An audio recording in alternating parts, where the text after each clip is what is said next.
power lunch. I have updated Canvas to show Unit 2. The calendar on this notes packet is just all sorts of wrong, so just put a big X through it because it's not even right. Canvas calendar is where it's at. So, I have Thursday. Yeah, on this it says Thursday. Yeah, no, don't even look at that. Look at Canvas. Just put a big X through it. We had this made before we moved the systems test, before we moved all the things. Also, executive decision has been made. We're still going to do checkpoints, check for understandings. They are not going to be an actual grade. Wait, so the ones This is that we not like. good news. Wait. So like, you know how last time we had like a mid-unit, and then a summative? Oh, yeah. There was just a lot on y'all, a lot on us. I was chasing around absent people, grading like till I was like in tears almost. A lot of assessing happening constantly, and we just felt like, whoa, this is just like too much, puts too much on y'all, too much on us. So we're going back to, we're still doing those, it's just they're not going to be weighted grades. So for Unit 2, the only weighted grade is going to be happening on the 14th or 15th, and it's like the real deal. But you're going to have some checkpoints to see how you're doing. I'm going to put those in Hack. Like grade-wise, either you'll grade them or I'll grade them. We're not going to do as much partial credit with those. It's kind of going to be a right or wrong situation, but it will at least give you some feedback like, hey, I got it or I don't. Still designing them to be similar to test questions, so they are valuable. But again, it just kind of takes the pressure off if you're just not quite ready for like an actual assessment, graded-wise. It gives you a little bit of leeway, but I don't want them to be like, we just make zeros on them because we don't care. They're valuable, okay? But as far as grades go, like the only real deal is going to be on the summative or the final thing. Does that make sense? Yes, ma'am. Okay. Like I said, we were trying it out, but we were just like, this is a lot, and it's a lot on everybody.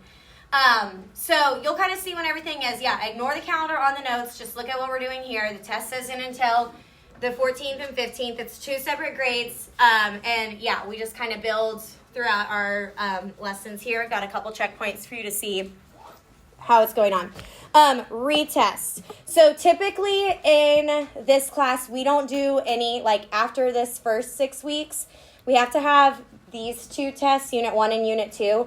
They will be retested this week. That's not on here yet. It's like September 18th through the 21st. So if you need to retest Unit 1, and then after you take this, you need to retest there, you'll have to come in probably later in the week, but it'll be before the eligibility check, before the drop. So we'll get those retested there. But after that, we're not going to do retests until the very end of the quarter. So like when we start quarter 2, all your retests will be like right before the break. So the grades you make on your assessments as they come, you have to live with until the very end, okay? So that's some incentive to learn it the first time so we don't have to mess with retests at the end. Does that make sense? Yeah? A little bit of a change, but hopefully we're on the same page. Okay, let's go to the notes. So we are learning all about functions in this unit. You guys have been through the ringer when it comes to like solving by hand, solving word problems, doing matrices, all those things. This unit is a lot less of the like work-intensive problems. These should go quicker. This test should go quicker. However, it is more conceptual. Today we got a little bit of algebraic stuff to do by hand, but a lot of this is, again, conceptual, knowing definitions, knowing how to write different notations. There's a lot of Algebra 1 stuff we're pulling back through here. Today's stuff is kind of more Algebra 2, but it's going to start as a little bit of a review. So I'm going to get a highlighter because I might be kind of highlighting some stuff if you have one or want to borrow one. I have some. But there are a lot of definitions in here. So we're actually starting on the bottom of the front page. Just for space, we kind of shoved this down here. And these are really important definitions, okay? So the first thing we're talking about is just a relation. So you can have any type of relation, doesn't necessarily have to be a function, but you've got one variable being related to another one, the end, okay? Specifically, what we talk about all of Algebra 2 is we are studying functions. So after this unit, Algebra 2 is just really kind of chunky to where we have like one function at a time. Our next thing is going to be all about absolute value functions. Then we jump into quadratic functions. Then we jump into polynomial functions. So it's just all the different types of functions. They connect together, so you'll have a lot of units, but it's going to be kind of the same stuff with every single one. So it's important that we know what a function is. So a function is a relation for where each input, which is your x value, has only one output. So the key with functions are that your x's can't repeat. This is what we taught in Algebra 1 last class, okay? X values can't repeat. So whether you have a table or an ordered pair or a mapping, you're looking at those and you're looking at the x's. Y's, we don't care. Y's can repeat. That's okay. It can still be a function. It's all about your inputs, your x values. Those cannot repeat. If you have a graph, it's not as easy to look at each of the x values. So for graphs, we use the vertical line test. This is to tell if a graph is a function, okay? And you just draw your vertical lines through your graph. Functions will only cross those vertical lines one time. If it crosses twice, you know it's not a function. Again, this is more Algebra 1. We need to understand the foundation skills behind that. So here's some vocab words for you when we talk about x's and y's. X values I can refer to as your independent variable. Your domain, that's a big one. I'll talk about, we have a whole day on domain and range. Oh yeah, if you don't have a packet, go get one. X's are your domains or your inputs, okay? I'm gonna be using that word a lot today because when we are composing these, we're gonna be talking about the input, okay? Or the argument. You may not know this word before, but this will be a really important word, honestly, at the very end of the school year. When we talk about the argument, it's like what's going on inside the function with X. Your Y values, again, are your dependent variables. They correlate with the range, so what Y values are happening in your functions, and then your outputs. So put in an input to the function, do whatever it says to do, get an output. Put in an X, get a Y. Those are always kind of going together there. So, some vocab for you. Let's flip over. Functions can be represented in multiple ways. You can look at tables. We'll look at tables not really anytime soon, but there are going to be sometimes some units where we have calculators, and I do a lot of stuff with the table. Mappings, probably won't ever see a mapping again after today, but they are a thing. I don't know, they could show up on the SAT, but basically you have like, it says domain, but I'm going to put X and Y. It's basically like, just does the same thing as a table, but it just has little arrows, and it says this input goes to this output. This input goes to this output, whatever. We call them little arms. Ordered pairs we talk about all the time when we have functions or not. So ordered pairs, remember those are X comma Y. And then you can have a graph and a graph. It can be like this graph, which is called a discrete graph. It's just dots, like data points like that. Or you can actually have a graph that's like connected, continuous, lines, curves, any of the things. Question or just, okay. So those are just different things, relations that you can be a function or not. So the big point of today is learning about function notation is what we're going to start. This is Algebra 1, okay? But then we're going to get into compositions of functions, which is going to be the bridge to Algebra 2. So hopefully today will be kind of a reminder.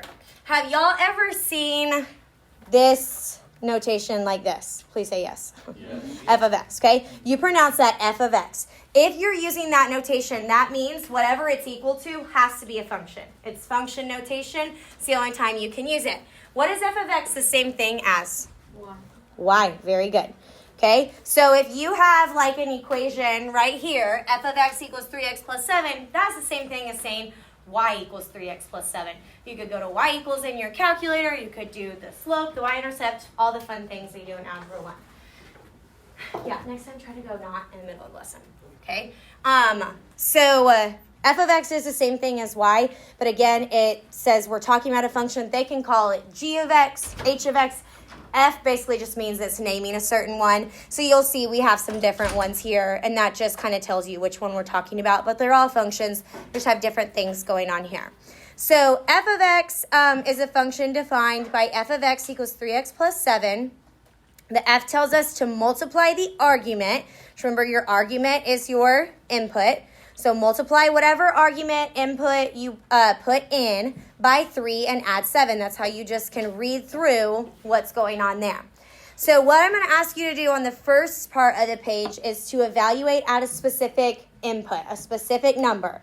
So if I wanted to find what f of 6 was, I would just replace my argument, my input, my domain with the number 6, do some calculations without a calculator, and then that's going to spit out a number. So what is 3 times 6 plus 7? 3 times 6 is what? 18 plus 7 is 25. Okay, so this would be what your answer is, but I also want you to know what that means. What is that telling you? What's going on between these two? What's an ordered pair on this graph? 6, 25. Okay, so basically when you're evaluating a function at that, you're taking, hey, given this x value, where is the y value? That's all we're doing here, okay? You don't have to write it as an ordered pair. I just think that's a big idea to know, like what that means when you see what I have in the box right here. When I plug in a 6 for x, I get a y value of 25, okay? So here's a new function. This one's going to be a little more fun because it's a quadratic function.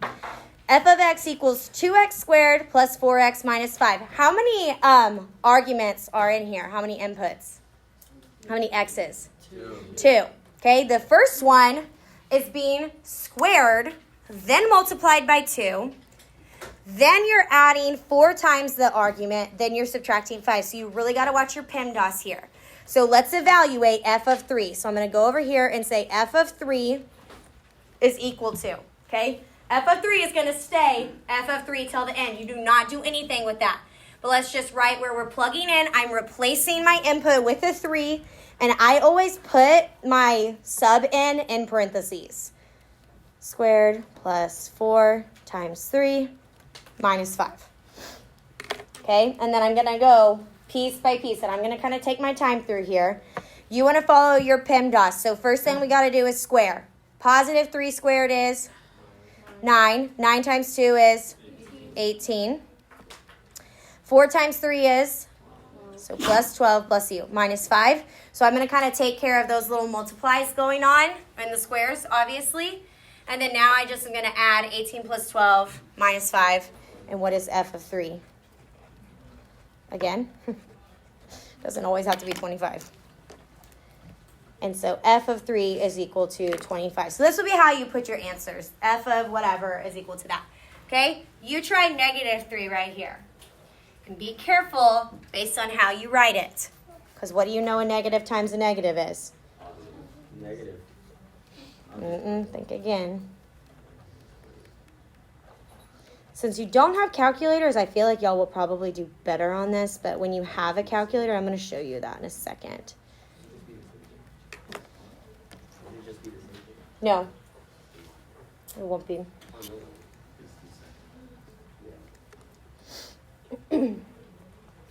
The first little part will be, because what's negative 3 squared? 9 times 2 is. But 4 times negative 3, you're no longer adding 12, you are subtracting 12. Subtracting 5. So f of negative 3 is equal to 1. Okay, I just want to show you this just for, in the spirit of the PSAT coming up in a little bit.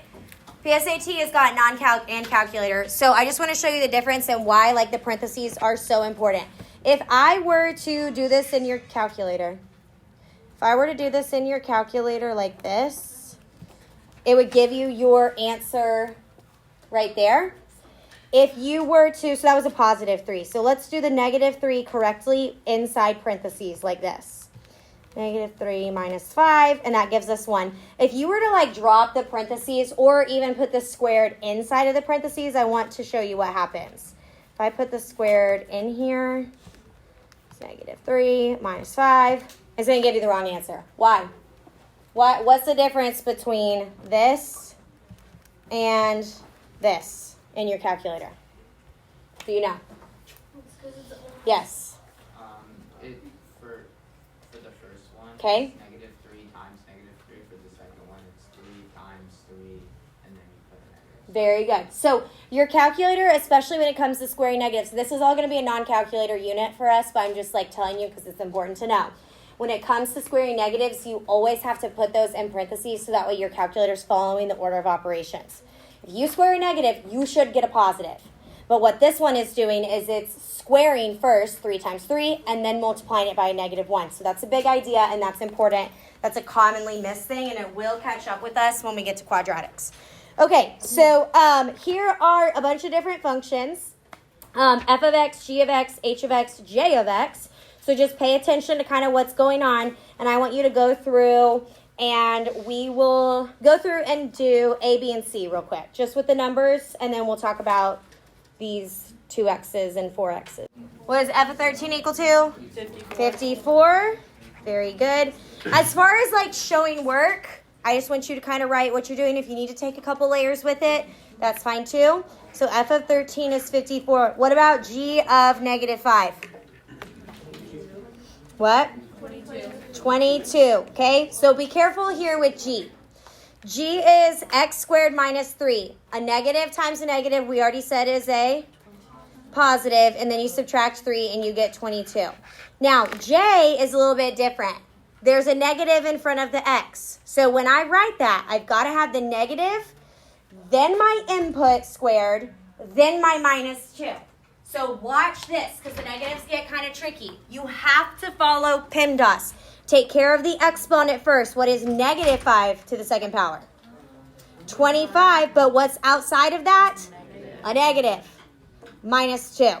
-25 minus 2 is -27. You've got to be really extra careful with those negatives and where they're, whether they're inside or outside, and it really just depends on what input you're plugging in. If it is an input you are plugging in, put it in parentheses and it should take care of it. If it's a negative in the problem, keep it outside, okay? All right, what about if we were to evaluate at things like 4x and 2x and 3x? What is that going to look like? A lot of x's. So here's a big idea for today, okay? Just like we've been doing. Whatever goes in the parentheses goes into the equation for x. That holds true even if you have a term in there. So h of 4x. All right, what do we know about h? H is equal to 2 times x minus 3. So instead of putting an x, I'm going to put my new input, which is a 4x. So h says 2, open parentheses, there's the x. New input is a 4x, close it off, minus 3. So you're doing the exact same thing. It's just you're not going to be able to just get like a nice pretty y value. You're going to get an expression. What is 2 times 4x? 8x minus 3. Can you do anything with that? No, that's your answer. H of 4x is equal to 8x minus 3. Yes? So like, why is it that it's not like an infinite loop due to x being substituted for another x? Why is it not being infinitely getting more x's into it? Because you're just putting one input in to the function and then simplifying. That's all we're doing. Yeah, you're just replacing. Again, I think the arrows are helpful too. Whatever is, and I even would the way I did in Algebra 1 this morning is I kind of put parentheses around x's wherever. So like whatever is in the parentheses right here is going to be your new input in the same spot, and it shouldn't just keep going and going and going. You can just clean it up, whether it's multiply some numbers and put them together, but again, if you have an x, you're going to have to like just simplify from there and stop when you're fully finished. Yes? How do you have the ordered pair? You wouldn't be able to there. As far as ordered pairs goes, that's only when you have like an input that is just a number with an output that's a number, because you don't know. This is putting a function into a function, which is what we're getting to. Okay? All right, do E and F. All right, at least write your plugins right now. Again, replacing your new inputs where they belong. Let's talk about how to clean this up. Okay? What is beans on E? G of 2x. G of x says your input is squared, you minus 3. Well, our input is 2x. How many terms is that 2x? How many terms is it? 1. Okay, that's a monomial. There's two. There's a coefficient, there's a variable, but it is still one term. This is a big idea. If there is only one term in there, aka no plus or minus, if you start adding stuff in, then you need to be thinking FOIL. With this is just a 2x squared. How that works, again, Algebra 1 days, you square the front number, you square the variable. So what is 2 squared? 4. What is x squared? X squared. And then minus 3. Can you do anything else with that? So your answer is g of 2x equals 4x plus 3. We will get to where we're plugging in binomials. Binomials have 2 terms. That means you've got something x plus or minus something. That is going to involve FOILing, double distributing, not just squaring the variable. Okay? So what happens with this one?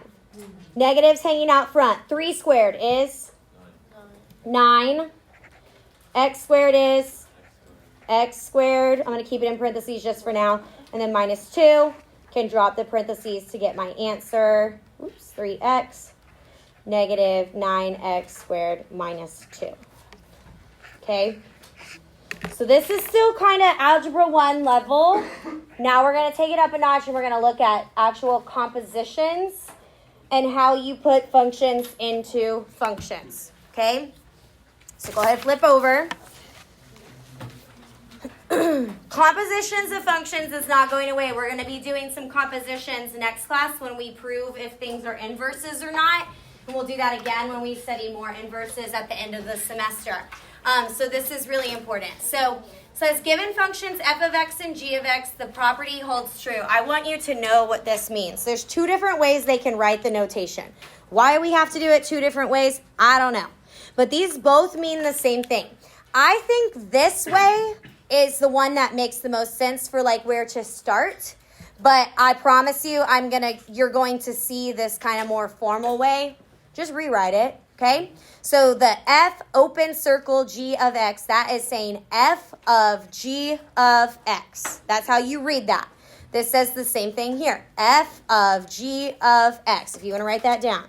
F of g of x. You're putting function g of x in as the input to function f of x. A function in a function. And then we clean it up, we simplify it down, we go from there. Now, we're going to start by just putting like numbers, constants in there. So we're going to be getting numbers as our answers. But then we're going to take it up a notch and we're actually going to start putting actual functions, manipulated functions, and it kind of builds from there. It's a little bit weird. It takes practice. I promise it gets easier, but it is a little bit different. So really pay attention. Listen to how I teach it. Listen to how I say to think about it, and I promise it's not that bad, okay? So here's our 2 functions, and if you're zoning out, you need to zone in now because it's the most important thing that we're doing today. F of x equals x squared plus 1. G of x equals 3x minus 5. So f of x is a quadratic. G of x is a line. We're going to perform the following composition. So here's the fancy way. F of g of 2. The first thing that I would do. F of g of 2. Just drop that open circle, put g of 2 in a big parentheses, f is on the outside. It kind of goes in the same order. If it starts with f, f has to be on the outside. If g is in the middle, closest to 2, it'll be like that. You need to know how to go between those forms. Actually, I would never go back to this form. To be honest, I would always stay here. Here is the key with these. If you want to get these right and you want to make them easy, you always start from the inside and work out. Inside, work out. Start inside, work outside. Okay, that is the key. We'll make these easier. So the first thing that I want to do is the inside, which is g of 2. So I'm just going to go right here, and I'm going to evaluate, just like we did on the other page, g of 2. Make sure you're looking at the right function. G is 3x minus 5. So if I want to do g of 2, I'm going to do 3 times 2 minus 5. 3 times 2 is 6 minus 5 is 1. So g of 2 is equal to 1. Bless you. We okay with that? Now we're going to go to the outside. The outside said, I want you to tell me what f of g of 2 is, but what is g of 2? 1. So now you're going to figure out what f of 1 is. Function f says you're squaring your input and adding 1. 1 squared plus 1. What is 1 squared? 1 plus 1? 2.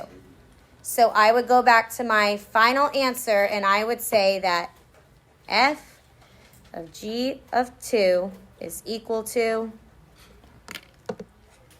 2. So it's kind of like it's a two-part problem, okay? You have to work with the inner part first, get that answer. If that answer is wrong, when you plug in that answer to the other guy, is it going to be right? No. So make sure you get the first answer right. That becomes your new input on the outside function. Plug in that. Wherever it goes, boom, boom, boom, there's your answer. Okay? Let's look at B, and I'm going to have y'all try C. G of f of negative 2. It's already kind of in the notation that I like because I can really see what's on the inside. What am I going to find first? F of negative 2. So first thing I'm going to find, start inside, work outside. Function f. I'm pointing to function f, so I'm looking at the right guy. Negative 2 squared plus 1. Negative 2 squared. Negative 2 times negative 2. 4. 4 plus 1. 5. Take this number, put it inside of function g. G of 5 is equal to. G says multiply your input by 3. Subtract 5. 3 times 5 is? 15 minus 5 is? There's my answer.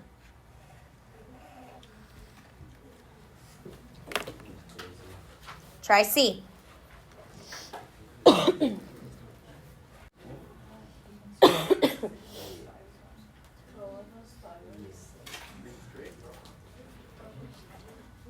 Okay, questions so far. You can see my work. Questions so far, which is plugging in numbers. Are we okay? All right, in a second we're going to march on and we're going to actually plug in a function. In some ways, I think it is a little bit easier actually plugging in a function, as in you're not going to have all that like arithmetic you got to be careful for, but again, just kind of the idea of it is a little bit weird at first, but just keep focusing on inside, outside, okay? So now let's compose.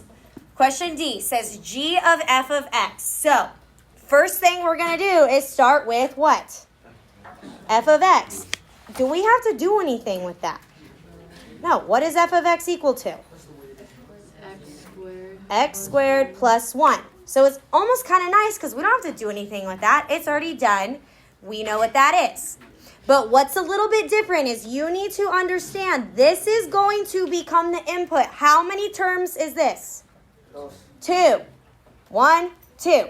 This is going to become the input of which function?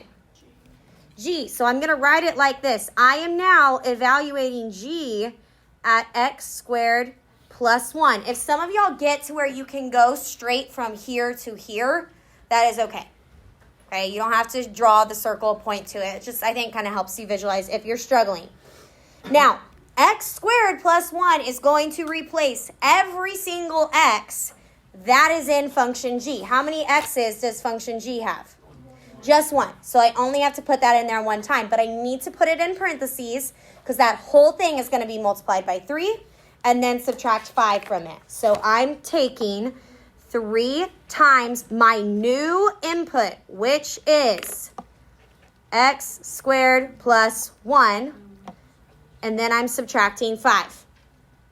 That's what we're doing. Let's just clean it up. Simplify it down. Do you have to distribute? Yes. 3x squared plus 3 minus 5. Can you simplify more? Yes. 3x squared minus 3x squared minus 2. And this is your answer. Are we okay with that? Not too bad. Okay. Yes. Why wouldn't you keep the x squared plus 1 at the bottom, like for your final thing? Can you put it in parentheses how we did it like the other ones? That makes sense. I've been putting my final answer as like how it was written at the beginning. You could have done that. I just went back to like really what I was finding was g of f of x. I just went back to that. Okay?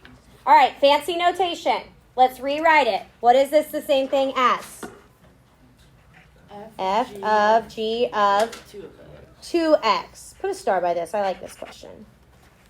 Y'all know what that means, right? Could be. Means I like the problem. And I like problems that you're going to see again. Okay?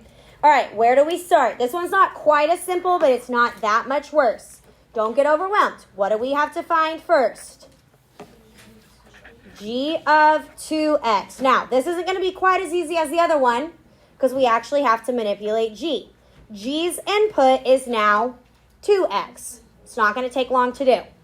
Function g says 3 times your input, take away 5. What is 3 times 2x? 6x minus 5. Can you do anything else to clean that up?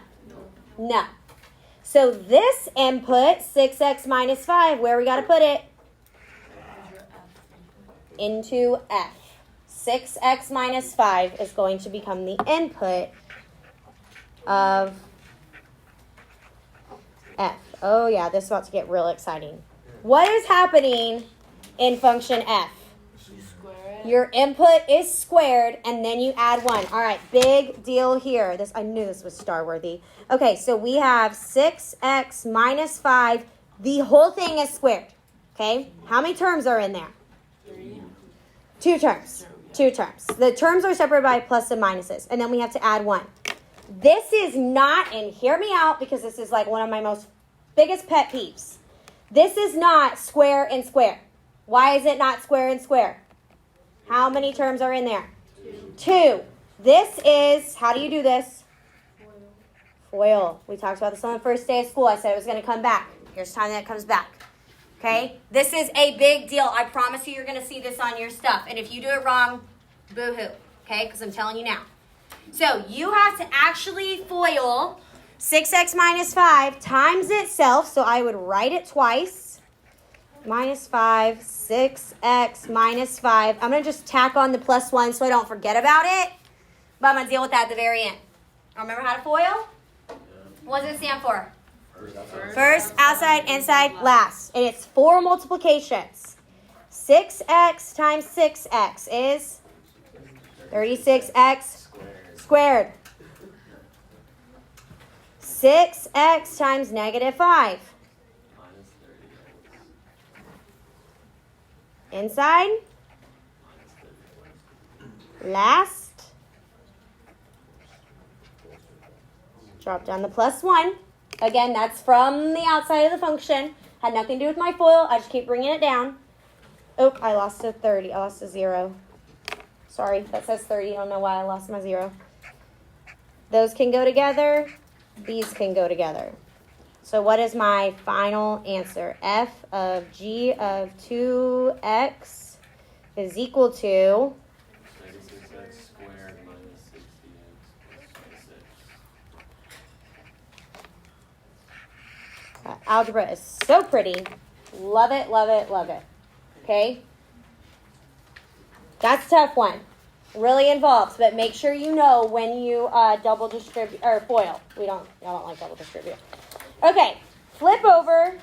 There's a bunch more. There's also some, let me see how much is in the Delta Math. New Delta Math dropped today. You're welcome. There are 7 questions for you to do today on Delta Math, but before we get there, I'm going to pick some to do. Which ones do we want to do? Do y'all want to do any of these together? Or you want me just to kind of work them and y'all can kind of check up here? I think Work them and check. Okay. I want to see if there's any that I want to like stress. I like H. I'm going to tell you what some of my favorites are. Let's see some weird stuff that happens. I like I. H-I is fun. I like E and F. And let's do D as well. Those are my favorites. I'll work these all out and put them on Canvas, but to simplify your life a little bit, I would just focus on those. And then you can go to your Delta Math, and then we're good.